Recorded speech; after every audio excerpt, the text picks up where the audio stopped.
sekarang kita akan mendengarkan, akan mulai saja. Kita akan dengarkan paparan 3 pembicara. Sebelum mereka menyampaikan paparannya, perlu saya berikan sedikit, sangat sedikit kurikulum vitae ya, riwayat atau penjelasan mengenai siapa sih Bu Elisa, Bu Barbara atau Pak Ahmad ini. Ya. Ketiganya adalah dosen senior di program studi Belanda. Kolega saya sudah berpuluh-puluh tahun, jadi semua alumni juga sudah mengenal siapa Ibu Elisa, siapa Pak Ahmad, dan siapa Ibu Barbara.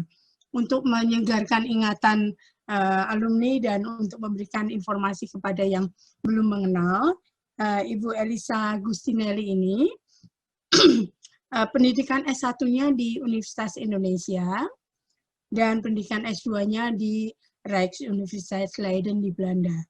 Ya, Bu Elisa ini minat dan keahliannya adalah pengajaran bahasa Belanda. Ya, dan dia mengampu terutama mata kuliah yang terkait dengan kemahiran bahasa Belanda dan pengajaran bahasa Belanda sebagai bahasa asing. Baik, kemudian saya lanjutkan dengan yang berikutnya, Bapak Ahmad Sunjayadi. Ya, Pak Ahmad Sunjayadi ini pengajar program studi Belanda dan anggota dari Departemen Sejarah Fakultas Ilmu Pengetahuan Budaya Universitas Indonesia. Sejak 2016, Pak Ahmad Sunjayadi menjadi pengajar luar biasa di program pasca sarjana kajian wilayah Eropa dan juga di sekolah kajian strategik dan global Universitas Indonesia. Pak Ahmad ini minat penelitiannya bidang budaya dan sejarah Indonesia masa kolonial. Pembicara yang terakhir hari ini adalah Ibu Barbara Pesulima. Ibu Barbara Elizabeth Lucia Pesulima adalah pengajar di program studi Belanda dan anggota Departemen Susastra Fakultas Ilmu Pengetahuan Budaya Universitas Indonesia. Sejak tahun 2008 menjadi penerjemah bahasa Belanda Indonesia dan bahasa Indonesia Belanda, penerjemah bahasa dari bahasa Belanda ke Indonesia, vice versa, dan bahasa Indonesia ke bahasa Belanda di Lembaga Bahasa Internasional Universitas Indonesia. Minat penelitian beliau, sastra feminis dan budaya kolonial, serta pengajaran bahasa Indonesia bagi penutur asing. Rasanya saya sudah memberikan cukup ya pengantar untuk ketiga pembicara hari ini. Nah, nanti kita akan mendengarkan secara berturutan paparan dari 3 narasumber. Setiap kali satu narasumber selesai dengan paparannya, akan dibuka waktu 5 menit di chatroom. Anda bisa menuliskan pertanyaan untuk pembicara. Ini mohon dicatat, hanya dibuka 5 menit. Sesudah 5 menit, panitia akan menutup dan jawaban akan diberikan nanti setelah paparan 3 pembicara selesai. Jadi setiap kali misalnya Bu Elisa selesai 5 menit, Anda pikirkan kalau sudah punya pertanyaan tolong ditulis di chat. Walaupun maksudnya Bu Elisa sudah selesai, Pak Ahmad sudah mulai, chat tetap dibuka sampai 5 menit ya. Begitu juga kalau Pak Ahmad selesai, chat dibuka 5 menit, Bu Barbara mulai dengan paparannya. Semoga ini menjadi jelas semuanya. Kalau tidak ada pertanyaan untuk mempersingkat waktu, saya persilakan pembicara pertama. Masing-masing pembicara akan berbicara antara 20 sampai 30 menit, ya. Kemudian disusul oleh pembicara berikutnya dan waktu untuk diskusi ini diberikan setelah 3 paparan selesai. Terima kasih. Selamat menikmati, mendengarkan dan ya menambah pengetahuan mengenai bahasa Belanda sebagai bahasa sumber, maaf maksud saya. Silakan Bu Rianti, saya berikan waktunya. Bu Elisa, silakan dimulai paparannya. Ladies and gentlemen, warm welcome to all of you. Assalamualaikum warahmatullahi wabarakatuh. Selamat sore Bapak dan Ibu sekalian. Senang sekali saya diberi kesempatan untuk bertemu walaupun secara virtual dengan Bapak dan Ibu sekalian dalam webinar yang bertajuk Bahasa Belanda sebagai Bahasa Sumber. Saya senang sekali banyak yang hadir dari berbagai tempat saya lihat.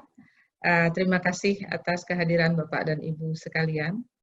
Pada kesempatan ini saya akan menyampaikan sedikit pengantar tentang perbedaan bahasa Belanda komunikatif dan bahasa Belanda sumber.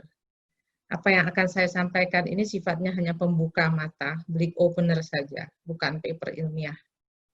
Bapak Ibu dan sekalian, dalam pengajaran bahasa, kita mengenal 3 jenis bahasa. Ini pengulangan tentunya buat Bapak dan Ibu sekalian.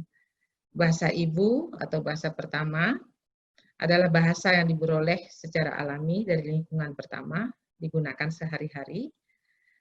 Bahasa kedua, second language atau tweede taal, bahasa yang bukan bahasa ibu, tapi digunakan oleh masyarakat di luar keluarga atau di kelompok atau di urusan-urusan lain, di televisi, di koran, di pemerintahan, dan lain-lain. Contoh yang jelas adalah ketika orang asing di Belanda, katakanlah orang Turki, Maroko, Indonesia di Belanda.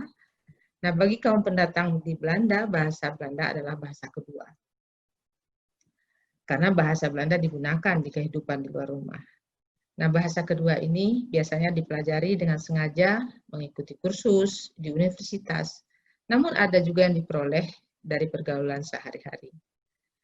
Nah, sekarang kita bertanya, apakah bahasa Indonesia buat Bapak dan Ibu bahasa pertama atau bahasa kedua? Sulit menjawab pertanyaan ini. Bagi sebagian orang, bahasa Indonesia bisa menjadi bahasa pertama dan tidak ada bahasa kedua. Tapi kalau bagi sebagian orang lain, banyak di daerah lain, di daerah-daerah, bahasa Indonesia adalah bahasa kedua sebetulnya. Memang kita dikatakan bahwa bahasa Indonesia adalah bahasa kita. Udah. Sorry? Nah, bahasa lain yang digunakan oleh suku-suku atau kelompok tertentu diberi judul bahasa daerah. Padahal sebenarnya di banyak tempat bahasa Indonesia adalah bahasa kedua. Kita lupakan ini karena ini adalah topik menarik yang perlu dibahas di lain hari. Nah, bahasa asing adalah bahasa yang bukan bahasa pertama, bukan bahasa kedua.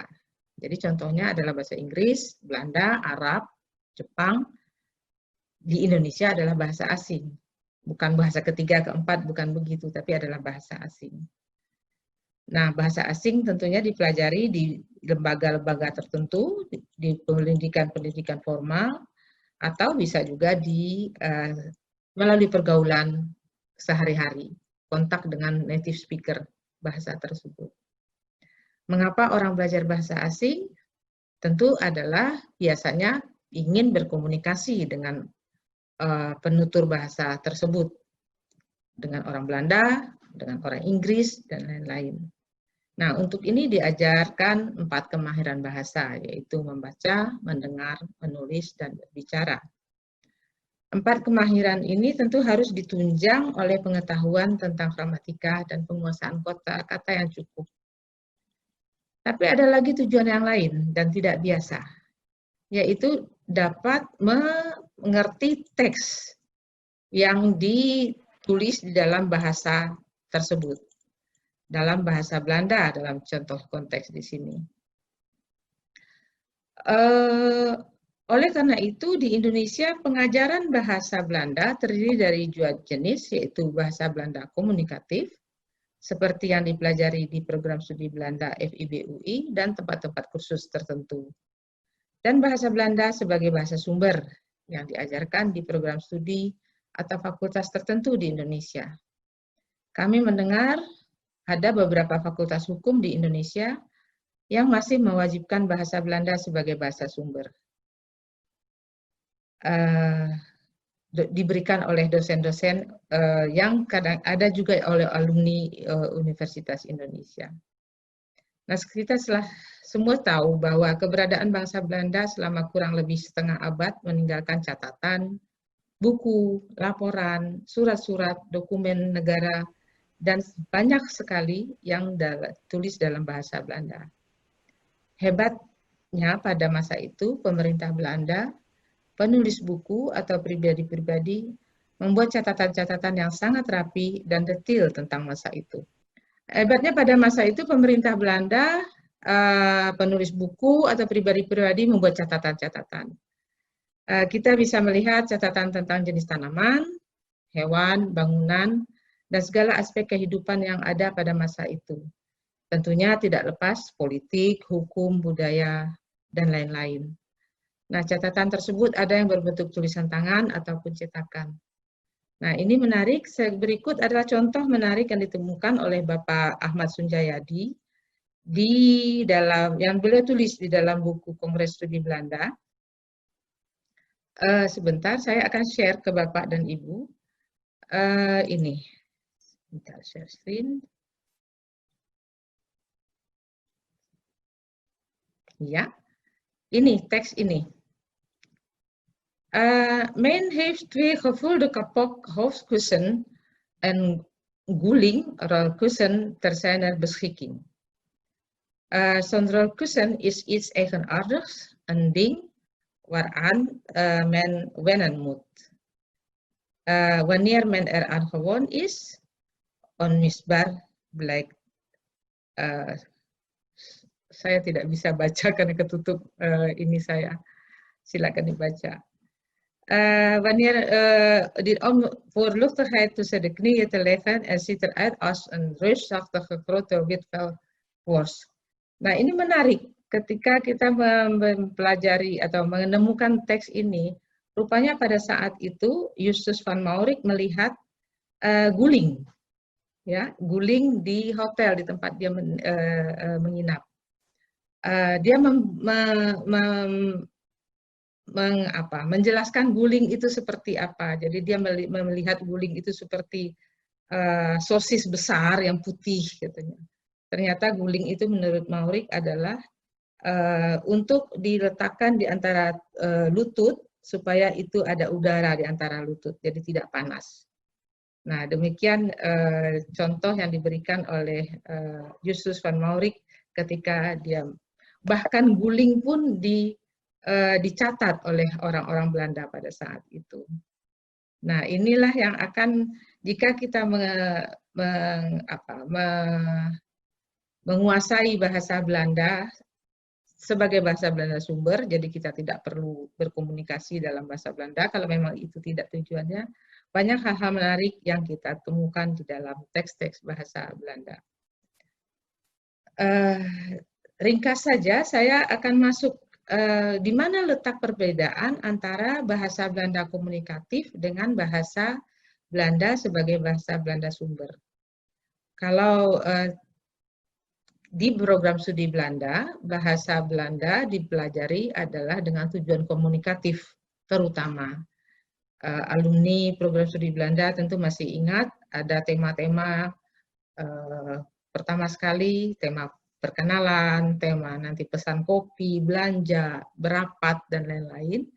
Tapi dalam belajar bahasa Belanda sebagai bahasa sumber, tidak seperti demikian. Saya contohkan di sini. Ketika kita mengajarkan gramatika bahasa Belanda komunikatif, diajarkan bahwa kalau kata kerja werken, bekerja, itu digunakan di dalam kalimat, jika subjeknya ik, maka dia akan menjadi werk, ik werk op kantoor. Kalau subjeknya hij werkt op kantoor. Demikian diajarkan pada saat bahasa Belanda komunikatif. Dalam bahasa Belanda sumber, ini hanya pengetahuan ini digunakan untuk mengerti teks. Misalnya, werk atau werk itu berasal dari kata werken. Jadi jangan, kalau werk tidak ada di dalam kamus, tapi werken ada. Jadi gramatika itu tidak untuk memproduksi, atau tidak untuk berbicara, tidak untuk menulis, tapi gramatika dipelajari untuk mengerti saja, untuk membaca teks saja.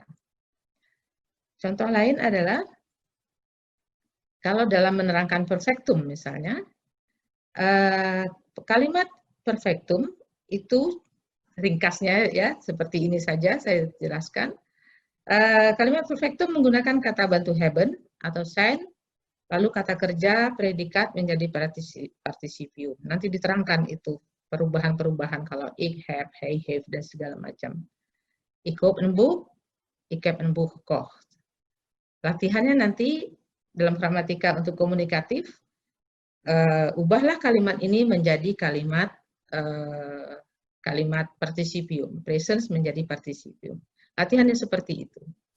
Tapi dalam bahasa Belanda sumber, bertemu oke, ini kalimat partisipium, kalimat perfektum seperti ini. Jadi jika bertemu kalimat seperti ini adalah kalimat perfektum. Kata gekocht berasal dari kopen, cara membacanya seperti ini. Jadi ik heb een boek gekocht, maknanya adalah gekocht dari kopen, membeli, ik heb een boek gekocht. Demikian. Jadi pengajaran bahasa gramatika agak terbalik begitu dalam komunikatif dan bahasa Belanda sumber. Nah, contoh lagi yang perlu juga, misalnya jika menggunakan kata bantu modal, kata kerja diletakkan pada akhir kalimat. Itu kita sedang mengajarkan gramatika untuk komunikatif. Ik wil Nederlands leren. Jadi letakkan kata kerja di belakang. Kata kerja yang aslinya katakan. Ik wil Nederlands leren. Pada saat berlatih, mahasiswa diminta ubahlah kalimat ini dengan menggunakan will, ubahlah kalimat ini dengan mengadakan moeten, dan lain-lain. Tapi kalau dalam bahasa Belanda sumber, kita strateginya lain. Jika ada kata kerja modal, carilah kata kerja infinitif di akhir kalimat, nah itulah yang menjadi inti kalimat. Jadi, ik wil Nederlands leren, kita cari kalimat kata infinitifnya yang paling di belakang, ik wil Nederlands, artinya saya ingin belajar bahasa Belanda. Nah, itu Bapak dan Ibu perbedaan antara pengajaran bahasa Belanda sebagai yang komunikatif dan sebagai bahasa sumber. Jadi di dalam pengajaran bahasa Belanda sumber, pendekatan yang dilakukan, yang digunakan adalah pendekatan yang sudah sangat kuno menurut orang zaman sekarang, yaitu pendekatan yang disebut dengan gramatika vertaling atau gramatika terjemahan. Gramatika kosakata, gramatika kosakata. Iya. Demikian. Nah, jadi nanti rekan saya Ahmad Sunjayadi akan membahas gramatika bahasa Belanda sumber ini lebih lanjut. Nah, dalam masa serba Google ini pasti ada pertanyaan, apakah masih perlu mempelajari bahasa Belanda sebagai bahasa Belanda sumber? Tinggal ketik, masukkan di Google Translate, keluar hasilnya, begitu. Tapi saya akan menjawab, jawaban saya masih perlu. Spelling bahasa Belanda berubah dari abad ke abad, dari zaman ke zaman. Kata kosakata juga berubah. Jadi bahasa Belanda menurut saya masih, bahasa Belanda sebagai bahasa Belanda sumber masih diperlukan dalam saat ini. Itu yang bisa saya sampaikan Bapak dan Ibu sebagai pembuka mata kita, ini loh bahasa Belanda sebagai bahasa sumber di Indonesia. Bahwa dia penting kita sudah tahu, bahwa memang sangat penting karena banyak sekali dokumen-dokumen yang tertulis di dalam bahasa Belanda. Nah, bahkan saya mendapat cerita dari Bu Kristina dan Bu Pak Fajar, bahkan untuk Badan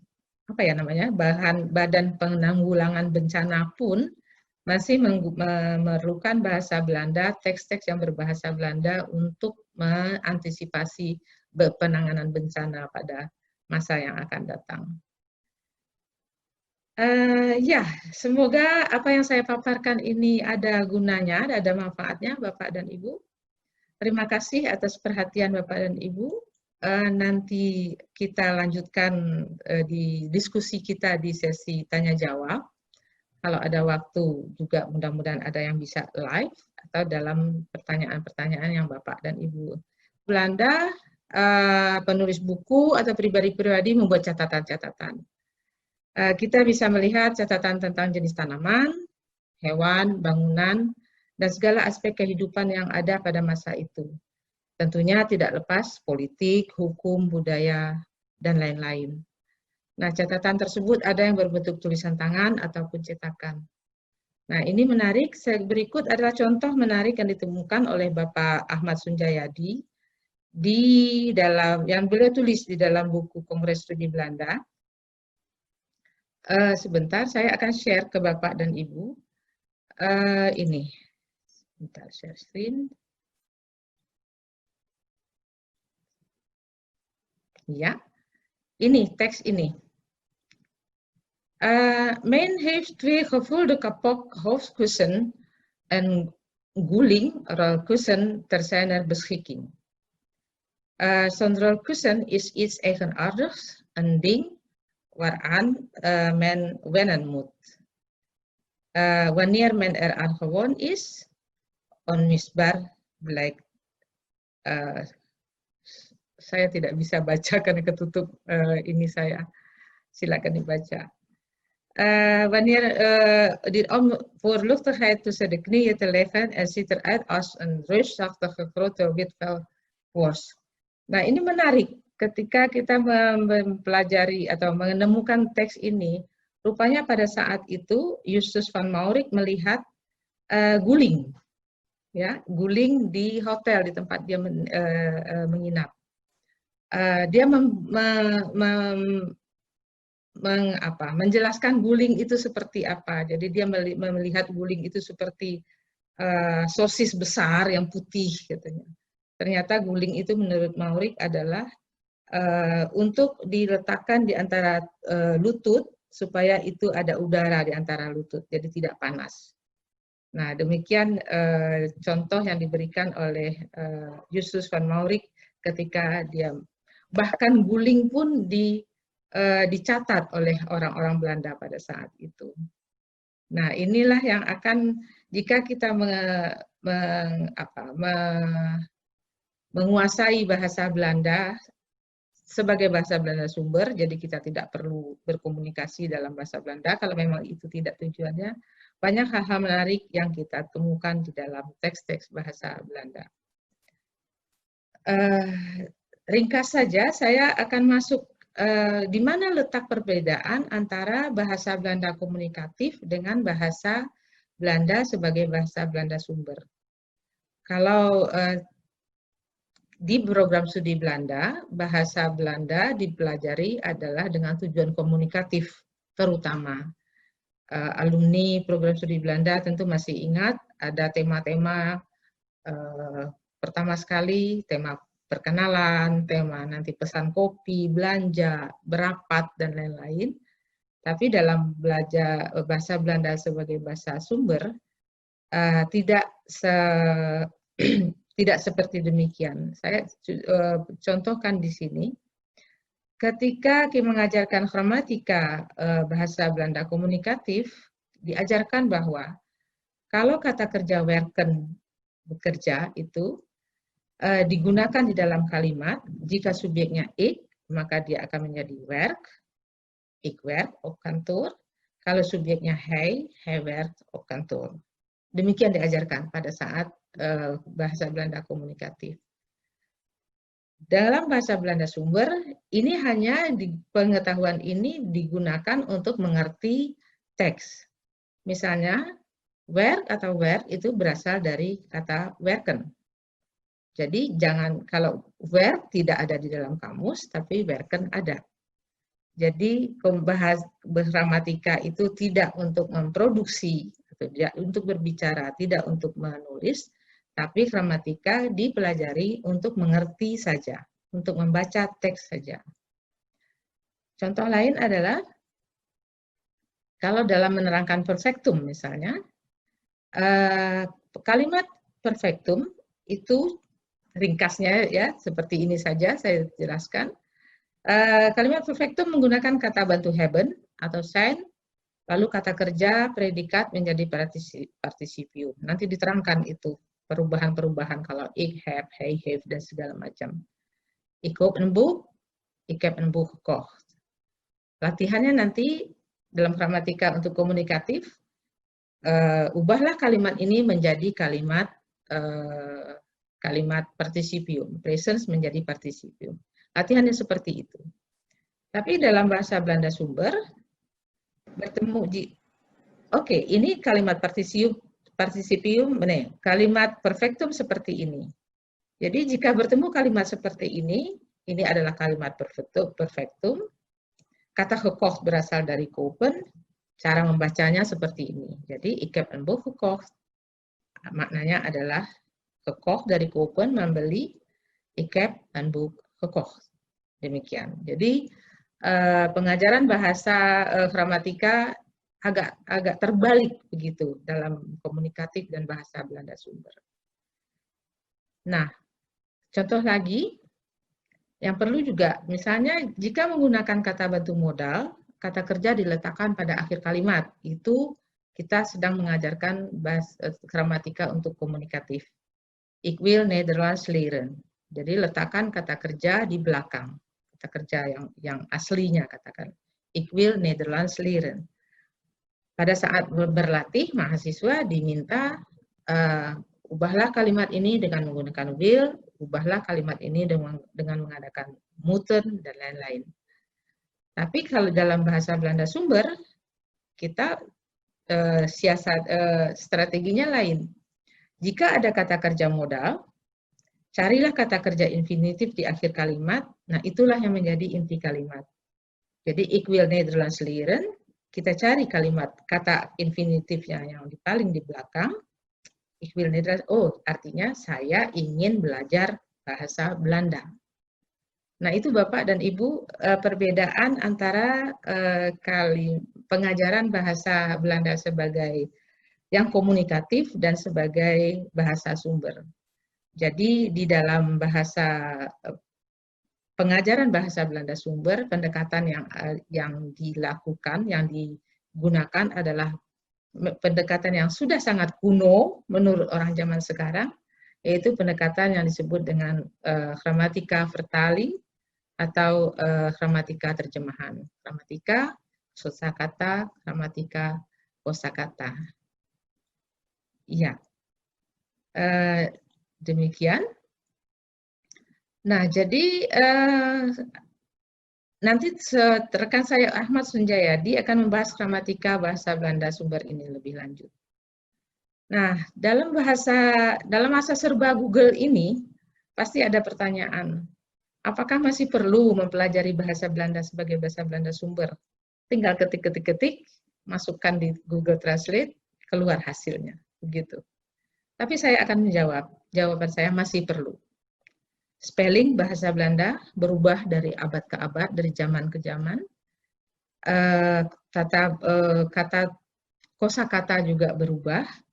Jadi bahasa Belanda menurut saya masih, bahasa Belanda sebagai bahasa Belanda sumber masih diperlukan dalam saat ini. Itu yang bisa saya sampaikan Bapak dan Ibu sebagai pembuka mata kita, ini loh bahasa Belanda sebagai bahasa sumber di Indonesia. Bahwa dia penting kita sudah tahu, bahwa memang sangat penting karena banyak sekali dokumen-dokumen yang tertulis di dalam bahasa Belanda. Nah, bahkan saya mendapat cerita dari Bu Kristina dan Bu Pak Fajar, bahkan untuk Badan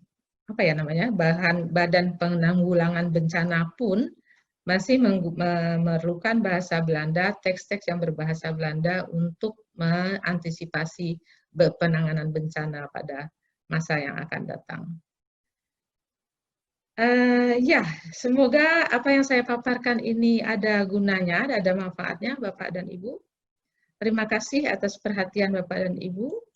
Nanti kita lanjutkan di diskusi kita di sesi tanya-jawab. Kalau ada waktu juga mudah-mudahan ada yang bisa live atau dalam pertanyaan-pertanyaan yang Bapak dan Ibu tulis nanti. Demikian Bu Kristina, Bu Rianti, terima kasih Bapak dan Ibu atas perhatiannya. Assalamualaikum warahmatullahi wabarakatuh. Selamat sore. Waalaikumsalam.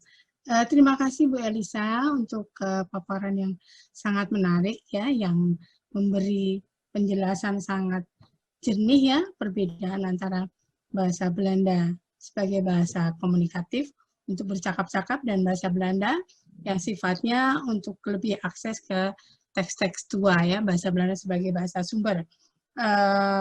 Benar seperti yang dikatakan Bu Elisa, pada saat ini pun